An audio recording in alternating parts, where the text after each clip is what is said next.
Bonjour, dans cette vidéo, nous allons vous parler des protéines. Les protéines sont les éléments de base de tout être vivant. Elles sont faites d'acides aminés. Il y a au total 20 acides aminés. Quels acides aminés mettre dans quel ordre afin de créer une protéine avec un but bien défini est déterminé par l'ADN. Chaque protéine est encodée précisément par un gène. L'ADN est transcrit en ARN qui est ensuite traduit afin de donner une chaîne d'acides aminés. Un acide aminé est codé grâce à une série de 3 nucléotides de l'ARN. La chaîne d'acides aminés ainsi traduite doit alors se replier d'une manière bien précise car la forme de la protéine est très importante pour sa fonction.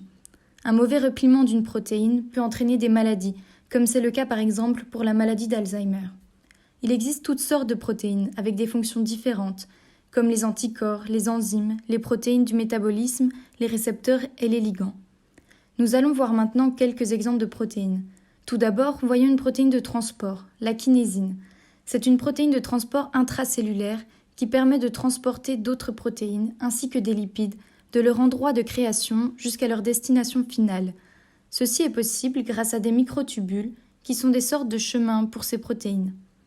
Un autre exemple de protéine très utile pour notre organisme est la métallothionéine. Elle est capable de se lier aux ions métalliques et contribue à la détoxification des organes et des cellules. Voyons maintenant ce qu'est une protéase. C'est une protéine, dite enzyme, qui dégrade des protéines en les découpant en de plus petites chaînes d'acides aminés.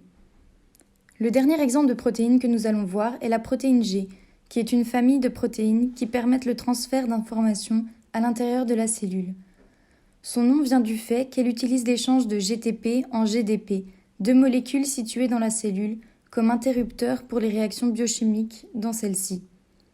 Enfin, nous allons voir une application de protéines en biologie synthétique, un biosenseur.